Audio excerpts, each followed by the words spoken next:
I think we've had this episode on the calendar for like a year.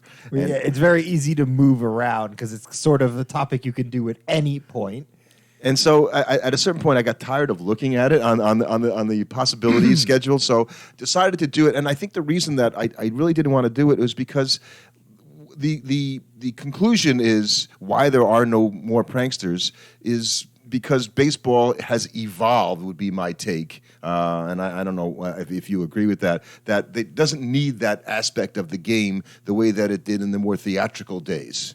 I think certainly when it was more competing for being the entertainment sort of thing and the level of the game was a little bit more suspect. So having guys that could provide, especially when teams were bad for much, I felt like longer periods of time generally. Like you would have teams that were just generally terrible. So having a prankster was at least a way to like bring some entertainment to the ballpark. And I think people just aren't interested in that. Like, if people want pranks, they can go to better places to find prank stuff now, too. Well, it's not just pranks like that fans can see on the field. There's a lot of stuff, I guess what I'm talking about, that goes on behind the scenes in the locker room. And so, you have we'll get to it in a little while, but like this tendency in baseball for years that players would give other players hot foot in the dugout. Right. Like, that's still kind of around, but like very few guys do that. And so and these elaborate pranks that they would kind of go to play on each other that public most of the time was not aware of because it was between the team members themselves. Now I wonder how much of that was because talent was so much more of a reason a guy could make the mate. Like you now have to be such a fanatical worker on top of being insanely talented that I imagine that a lot of these guys that have been in sort of professional-esque baseball teams and environments for most of their both teenage and adult life, they're probably pretty focused on just baseball. Like, I can't imagine that they're thinking, like, oh, yeah, how can I mess with my teammates in the dugout today? I think just some of the old things that were in baseball when I was first a fan have sort of gone by the wayside. And pranking like that is definitely one of those things. Other things are things like, throwing behind. We watched it in a ball game today, where a player had gotten the team upset and the pitcher finally threw behind him, so he didn't throw at him, which is what you used to do. Yeah. But so it's evolved to, okay, we're not going to throw at people because that's not okay. I feel like pranking is a bit different though than that, just because that's an actually element of the game, whereas pranking was something that always existed outside of that as sort of a sideshow to the game. Right. I mean, there's goofiness that happens on the field, like and I think that when guys it comes messing with each other when they're at the bases and stuff like that, and there's laughs that can be had. But that's not major league things, right? That's a minor league thing. That's Savannah Bananas stuff. Right, exactly. Like there is that certain element of like you notice that if you go to a minor league game, you'll notice there's goofy stuff that happens between every inning in terms of entertaining the fans. There's always T-shirt firings and mascot. Well, they have that at the major league games, right? But that's not between every inning, and it's not these giant productions. Whereas in the minor league baseball, there's a lot more of that. And that's because you need to do that because you have to offer the fans something more than just the level of the game that's on the field. And so I think as the level of the game on the field is risen, you just don't need the pranks. The players are too focused on the game.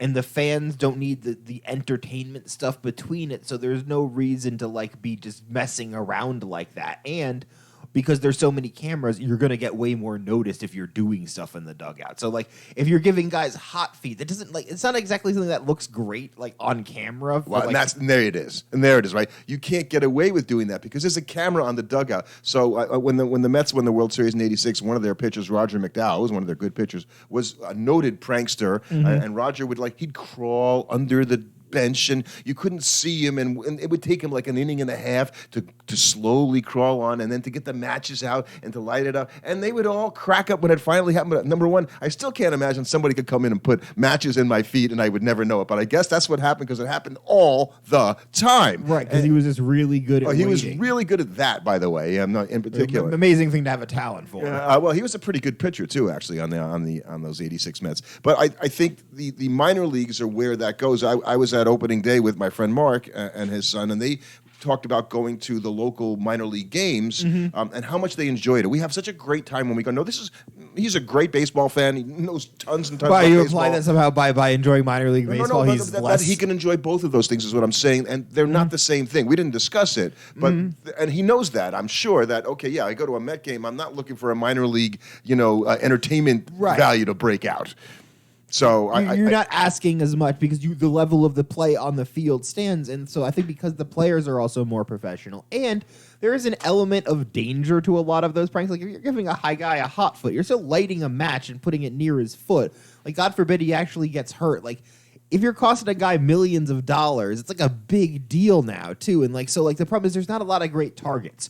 You're not gonna prank the best player on the team because you're not gonna do that to ever risk hurting like a Pete Alonso or a Frank. Like imagine if there's pranks and there's pranks. Right, but a hot foot. Hot foots could theoretically end up hurting some guy. So imagine if you're some Braves player and you're like, oh yeah, Ronald Acuna is going to miss 3 weeks because he got a burn on his foot because some guy on his team gave him a hot foot.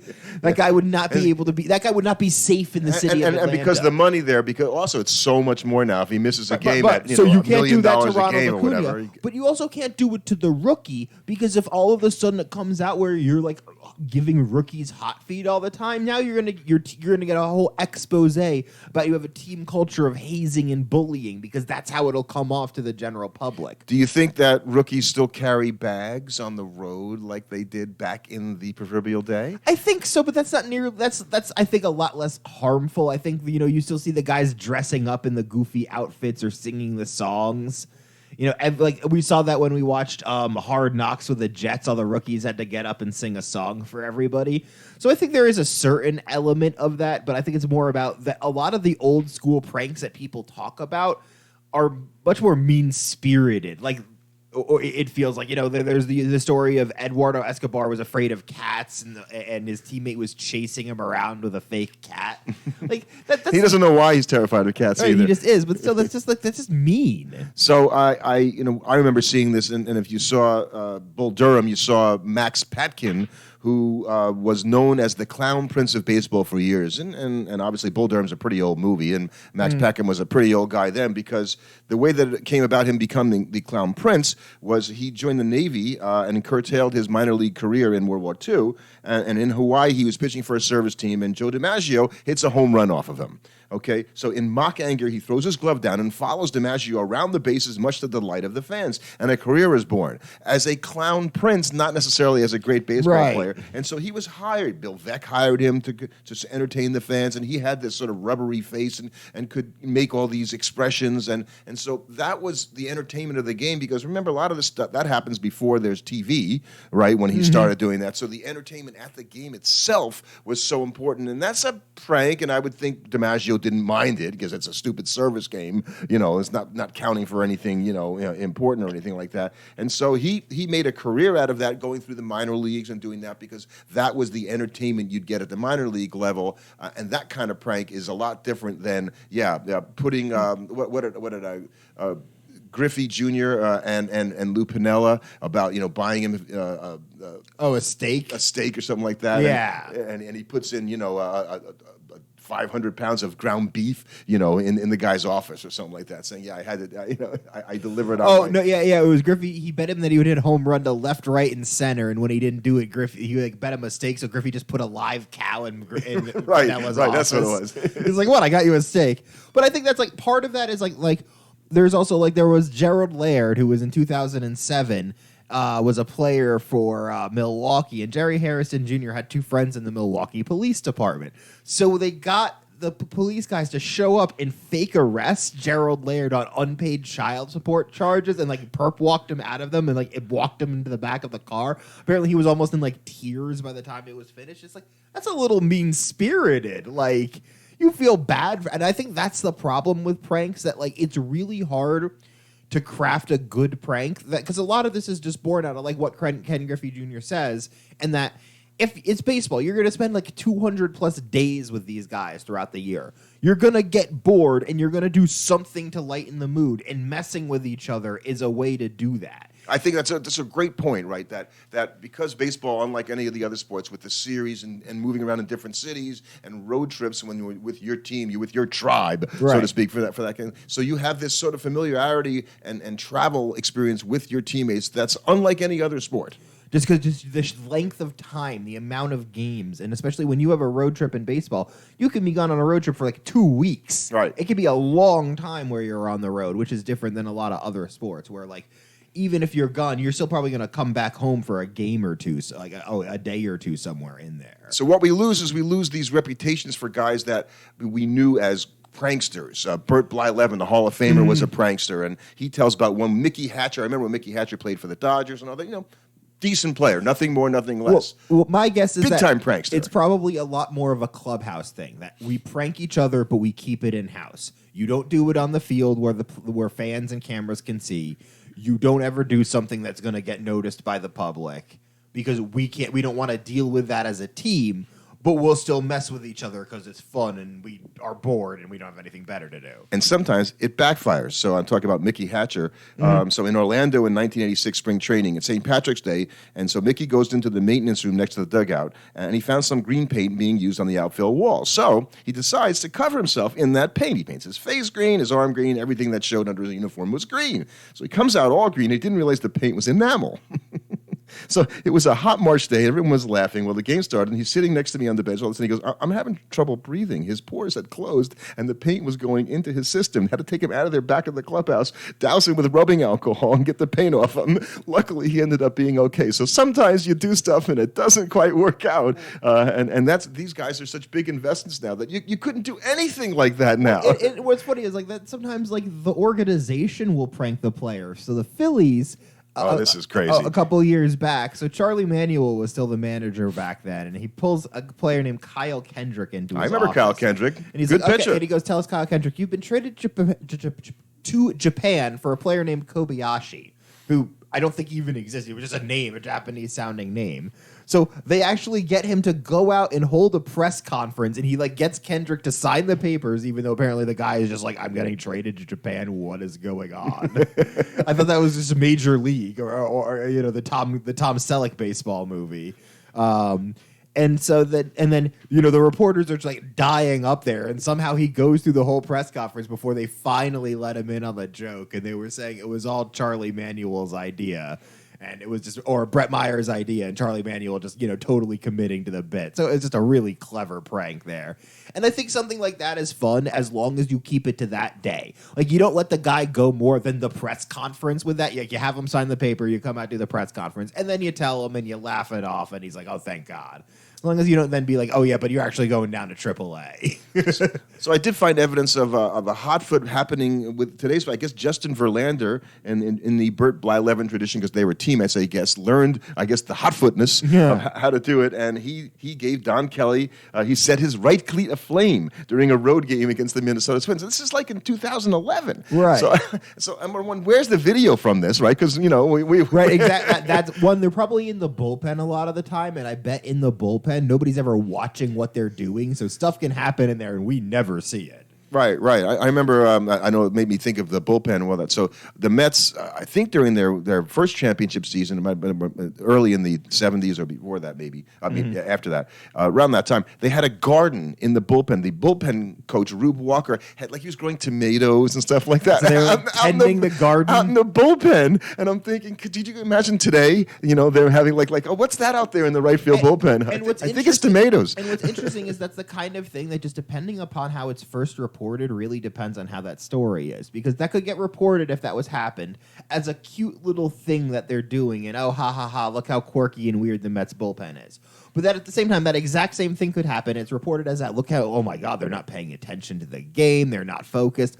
Look how not tight a ship they're running. It's so much about how these things are talked about determines the general reception to these things. So it's interesting because I don't think a team would ever risk something like that because it would just come across potentially too poorly. So it made me think, so what kinds of, I guess the idea is the team should be able to pull pranks on each other that the public never hears about because it's a team thing. And that's what they do now.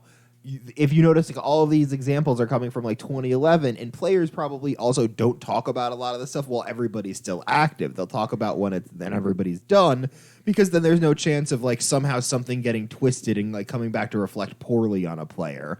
And yes, the pranks are fun, but as long as there's never anything too bad, and as far as we know, there's been no big baseball like hazing scandals or anything. Right. And as long as we're not getting that, I don't have any issues with it. And I think the worst that probably happened is the rookies probably occasionally get dragged out to a dinner early on and then forced to pay.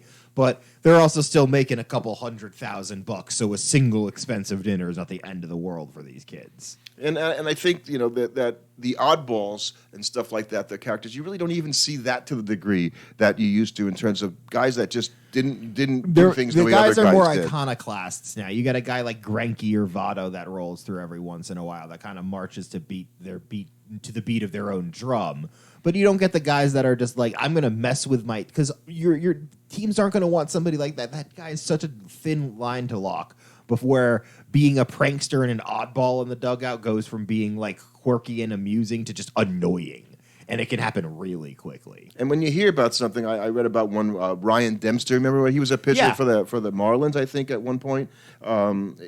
So I guess Will Ullman, who was a teammate, glued his zipper open all day when he was throwing on it. See, like that's a harmless, goofy little thing that nobody's... I think as long as you keep it to stuff like that, I think it's stuff like the perp walk, the hot foot, anything that's going to cause like a guy emotional distress, not so good, or potential pain. That's kind of where I draw the line, because the you can weird the guy out, like you could put them in a weird situation, but like you can't do something that's going to potentially be like a triggering moment for this poor guy. Because like, what if the guy did have like some kind of weird moment with the police in his life in the past that you didn't know about, and like now you've like fake arrested him and you've totally like put your teammate in this headspace where now he can't perform for like a game or two because he's just like, you definitely don't want. And the thing is, people go, oh well, you might not know. That's the kind of thing people don't necessarily mention, and putting people into like an emotionally vulnerable position like that is not cool. So Dempster did, by the way, get his revenge for having his zipper glued open.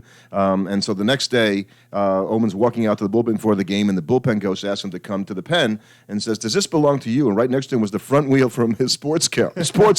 Dempster also removed all four wheels and had me go on a search and seek mission to recover the other three. One of the other three, one was found in the shower, another was found next to a toilet. Ryan Dempster won that round.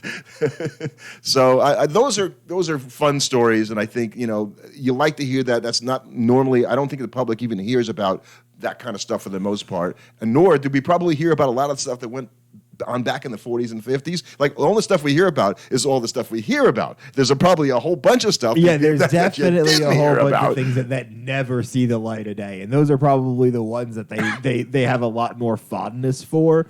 But we don't need to know about them the same way we don't need to know about what they're talking about in the dugout or in the locker room when the reporters aren't in there. That's the privilege and the brotherhood of being on the team and being part of that environment and seeing that and getting to be a part of that. And you're not going to see that if you're not in the dugout with the team. So I think as much as we want to be able to peer behind the lens, at the same time, you got to let the guys be the guys and be the team where they're going to do stuff and mess with each other. Yeah, I think that you got to let boys be boys, but not in the way that you used to let boys be boys. Right. You got to let them have fun. You got to not let boys be boys. You can't let them do stuff because they're just also not going to do it the same way we were kind of talking about this watching the game earlier, where like players aren't going to necessarily do moves or plays that are going to risk injuring one another just out of respect for how much money everybody's earning. You're not going to mess with a guy and throw off his flow and potentially injure him depending on what the prank is, just for a chance of like a cheap laugh. And especially now with the way teams baby rookies, they're not going to let veteran players that aren't superstars mess with protected rookies. Like, you think Alvarez is getting anything potentially risky pulled on him by anybody that isn't like Pete Alonso or Francisco Lindor? Not a chance. 2 words: social media. Right. Okay. that has to impact everything that everybody does in terms of like, I don't want to be a meme. I don't want to be, seen as doing this or have anybody get into my business that doesn't belong. There is a certain line where you notice the guys never tweet out about, or they never post stuff on Instagram or Twitter about what's going on in the locker room that isn't probably completely approved if they do ever post anything. But there's still that wall that they have to put up that they know that like, hey, wait a second, I can get put on blast in a way that back in the day you never could. It was going to be your word versus the veterans, and the veteran was always going to win. Now you have a camera in your hand. So I think that's why there basically are.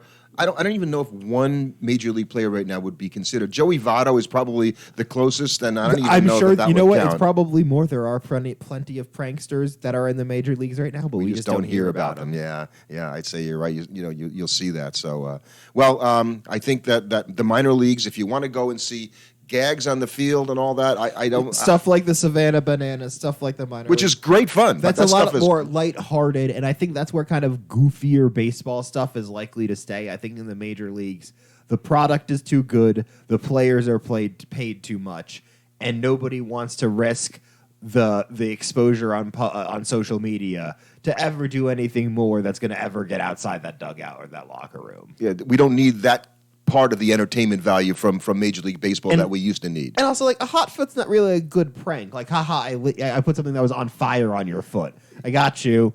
Yeah. I don't. I never understood why that was the number one thing to do. I guess it was just it passed the time. It took a while to set up, maybe. And the other guys were probably going tee hee as they watched the guy crawl under the bench and get the bubble gum and the string and the cigarette, elaborate. Right. And the cigarettes when guys used to smoke in the dugout too. So you had cigarettes around. Right. That also probably changed things. That definitely did. So I don't miss it. But it made me. The whole point was it made me wonder like, wow, that just like disappeared from the game. I guess now we know why. Mm-hmm.